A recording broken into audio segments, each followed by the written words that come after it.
The process of choosing a president formally begins with the primary election, when each party chooses a nominee.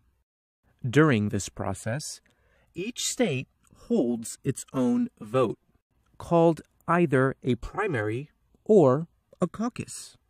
The first caucus is traditionally in Iowa.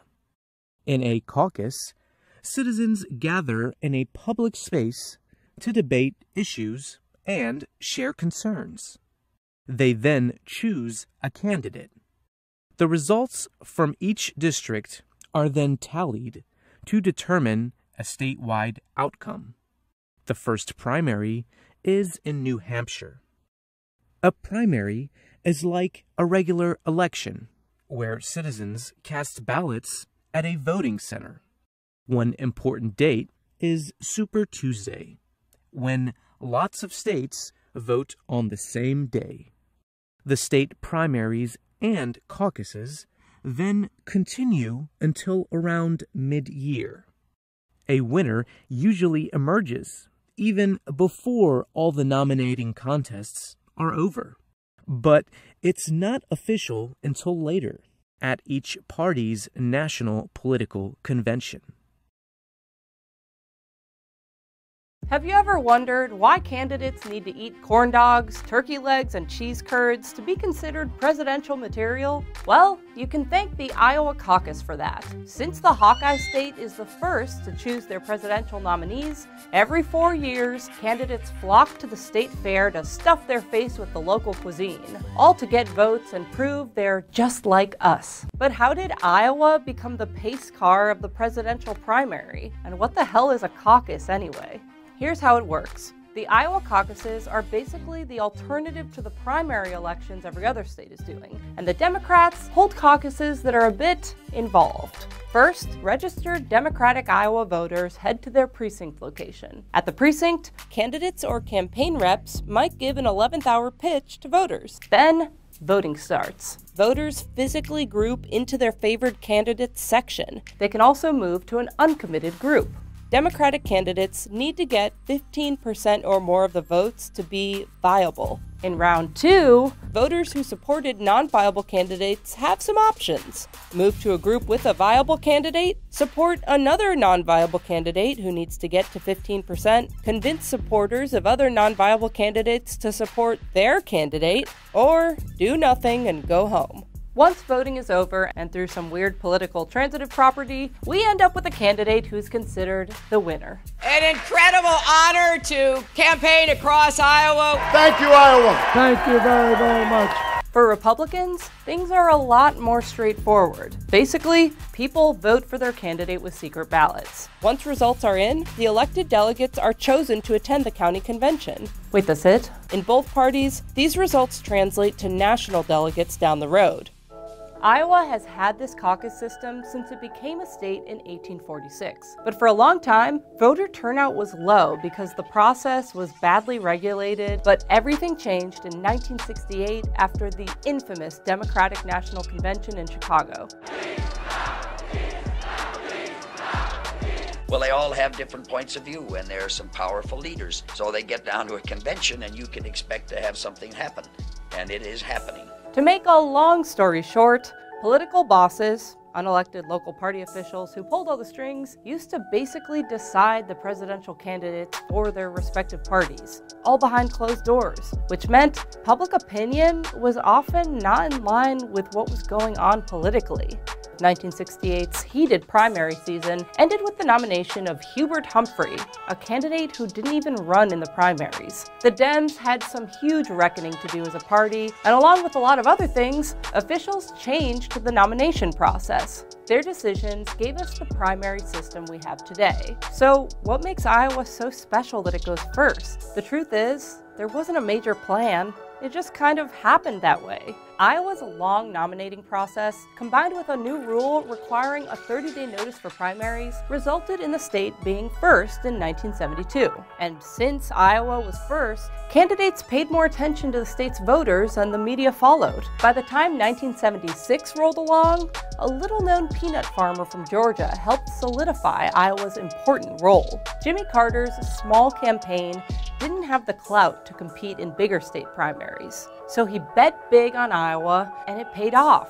He basically spent a whole year in the state, talking to voters in the local press, and ended up winning a quarter of the state's vote, which was more than twice as much as his closest rival. And the extra media attention from his Iowa upset took him all the way to the White House. Jimmy Carter was the first to show us the oversized influence little Iowa can have over the nomination process. Whether you like it or not, Iowa is the litmus test, proving how well, or not, a candidate's campaign is working after almost a whole year and a half on the trail. In reality, Iowa isn't the most important state election. They're just the first. So every 4 years, everyone pays attention to them. And with all that media attention every 4 years, there's a growing amount of criticism about Iowa's pace car status. For one, the state doesn't exactly reflect how diverse America is. 40% of our country is not white. Meanwhile, white folks make up 90% of Iowa. There was a lot going on in Iowa yesterday, and it was also opening day for the state fair, where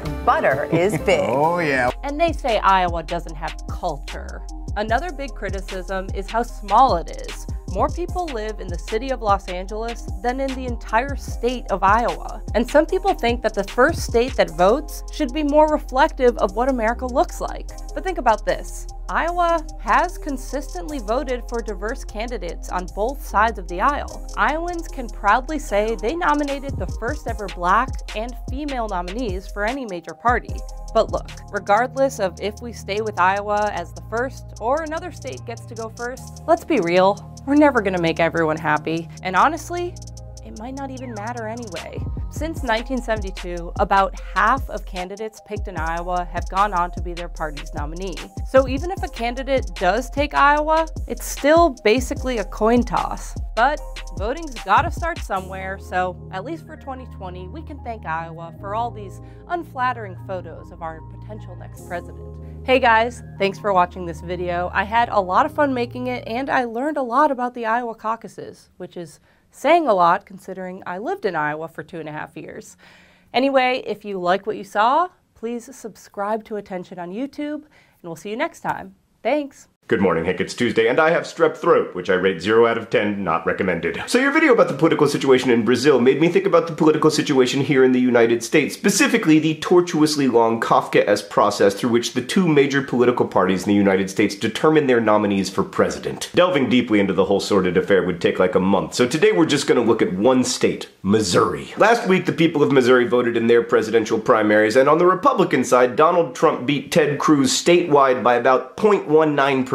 And on the Democratic side, Hillary Clinton beat Bernie Sanders by a similar margin. But what actually matters for becoming your party's nominee is not how many votes you get, but how many delegates are pledged to you, because the nominees are not actually chosen by voters. They are chosen by delegates at the party's national conventions in July. The Republicans are meeting in Cleveland, the Democrats in Philadelphia. On the Republican side, there will be 2,473 of these delegates voting at the convention, and on the Democratic side, there will be 4,765-ish. It depends a little bit on if anybody dies. Right, so despite only winning the statewide primary by 0.2%, Hillary Clinton emerged from Missouri with 47 delegates to Bernie Sanders' 35. In fact, she would have won more delegates than Sanders even if she lost by 0.2%, because the Missouri Democratic Party has named 13 so-called superdelegates who can support whomever they want at the convention, and most of them have endorsed Clinton. Missouri's superdelegates include the state's governor, Jay Nixon, Senator Claire McCaskill, and like other prominent members of the state's Democratic Party. Then there are the 71 delegates who actually represent Missouri's Democratic primary voters. By state party rule, their votes are split proportionately according to the results, so if Clinton had gotten 100% of the vote, she would have gotten all 71 delegates, but she just barely beat Sanders, so instead she got 36 delegates to his 35. This year in Missouri, there were about 8,800 Democratic votes for each of these 71 pledged delegates, which means that at the party's convention in Philadelphia, Governor Jay Nixon will have, around 8,800 times more power than the average Democratic voter in Missouri, and not to belabor the obvious or anything,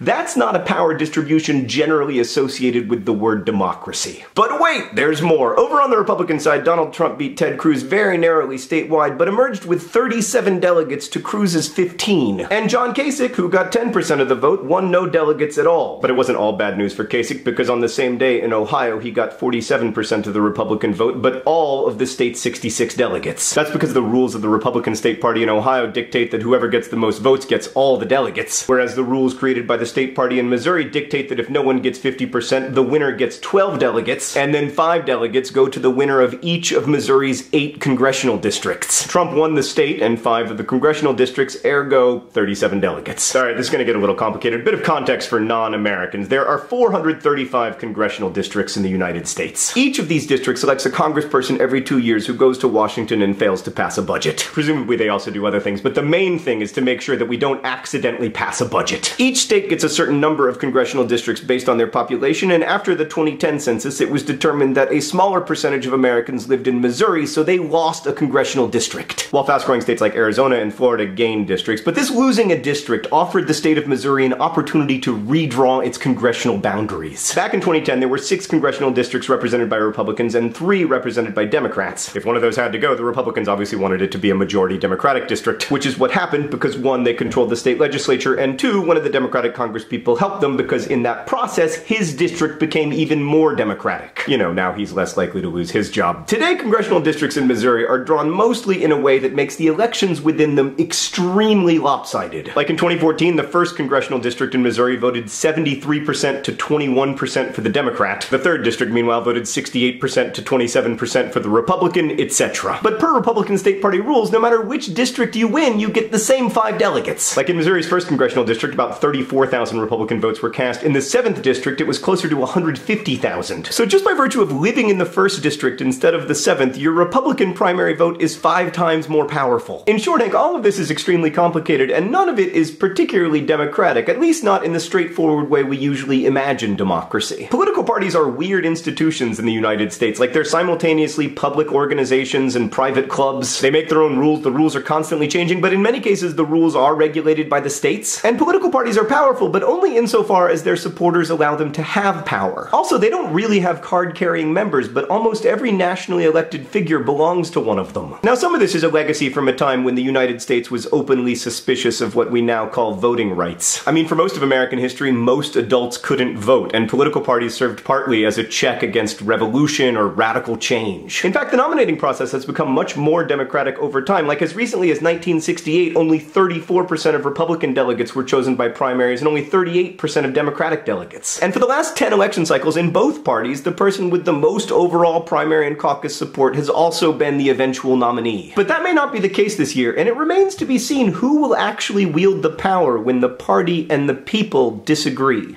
Hank, I'll see you on Friday.